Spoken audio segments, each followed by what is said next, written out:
A few moments later.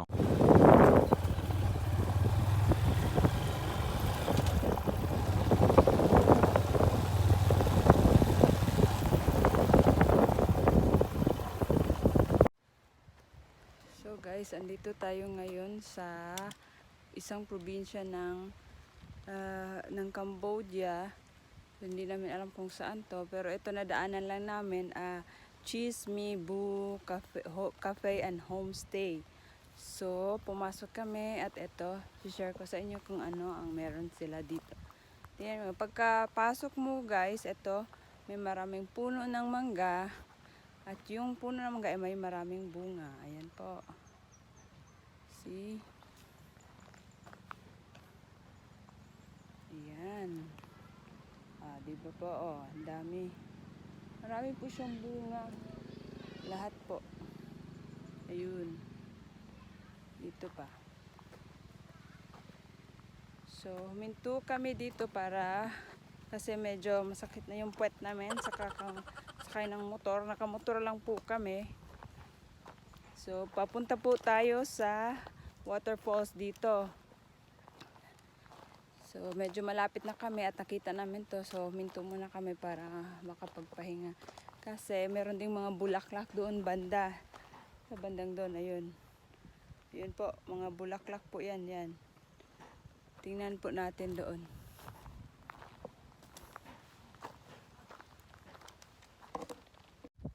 So, andito po tayo sa looban na ng cafe. Speu Homestay and Cafe po. Dito sa probinsya ng Cambodia. Ayan po. Gitna daw po ito ng Kampong Speu at hindi ko alam yung isa. Kalimutan ko, sorry. So, ito po yung view. Ayan.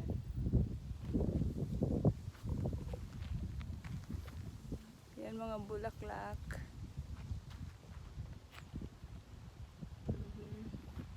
Ito pa din po. Meron pang mga bulaklakin.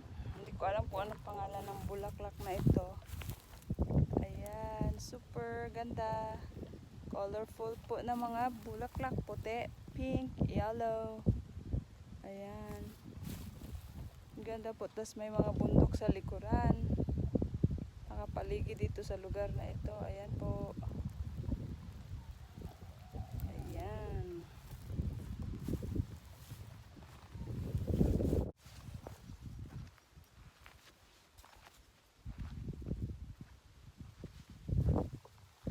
Ito po.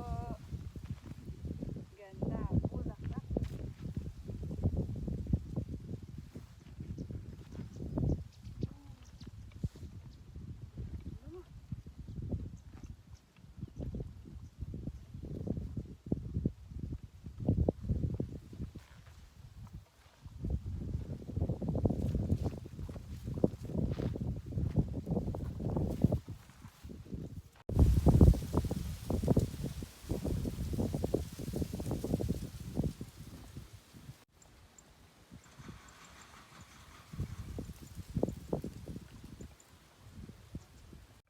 So, andito tayo ngayon sa cottage. Isa sa mga cottage dito sa Speu Homestay and Cafe. At ayun, order kami ng pagkain para sa lunch. Ito, chicken. Ayan, chicken. Basta chicken na may pipino. Ay, hindi ko alam.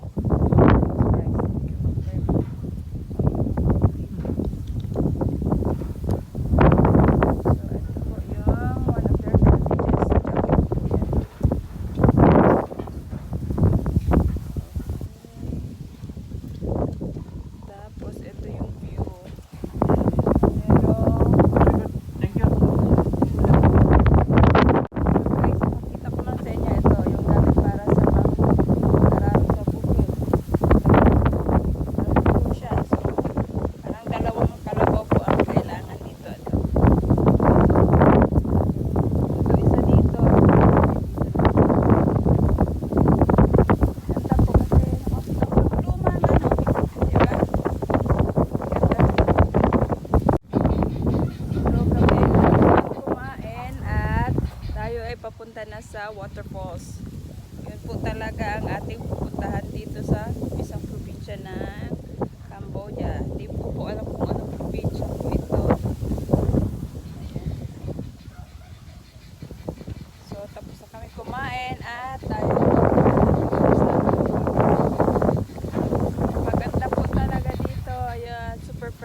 mahangin. Talaga. Yan.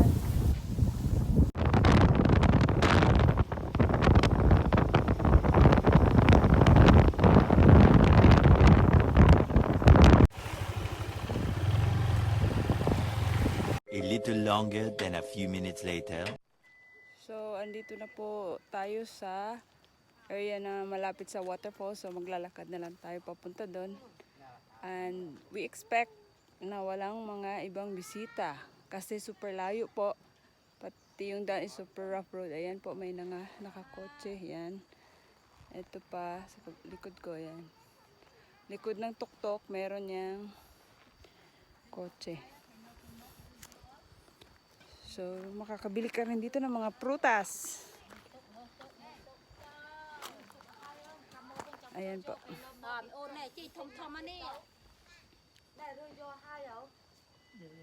Jackfruits. Hala, ito o, rubidi. Ay, ano ba ito? Kini data ni pod. Yeah. Masa to ipahaada ng jackfruit. Oh, Ay, Ani ban tay ka hom na ni tay ka hom. later. Ni hel na. Ayan, banana. So, ayan po, bibili po kami ng jackfruit para dalhin namin dun sa baba. ay hindi pa hinog. Ha? Ano pa yun? So, otye kamay. No kamay. Otye kamay. Ibig sabihin po nun, hindi Bữa nay kami đi tập cho mày magkamay. đâu. Ấp chăng cho thì chăng nhầm lư. So, ayan mga kababayan, andito na tayo sa waterfalls. Ayan po, sa likod. Dito kami sa taas, sa may view ng waterfalls. Ito may mga cottage kasi. Ayan. Tapos makikita mo yung hi daddy. Ano yun? Ayan. Ayan siya. So, ayan siya. Maraming tubig ah. Ayan dito.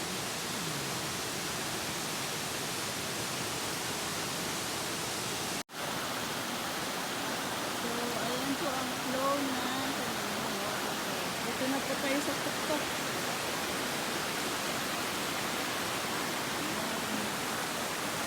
Kanina doon tayo sa pababa doon. Doon po sa taas ng view doon.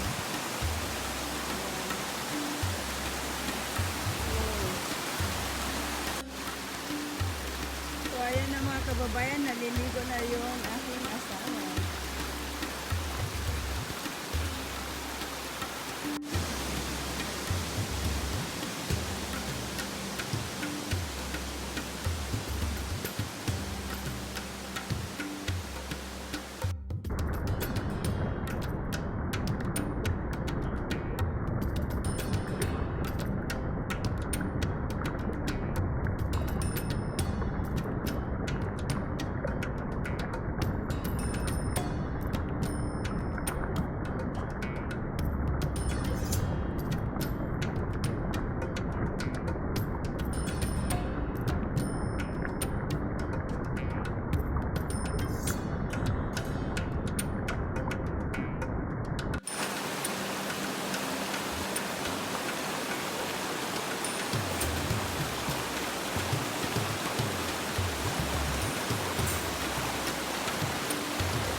Dito po tayo sa pinakataas na bahagi ng waterfalls, mga kababayan.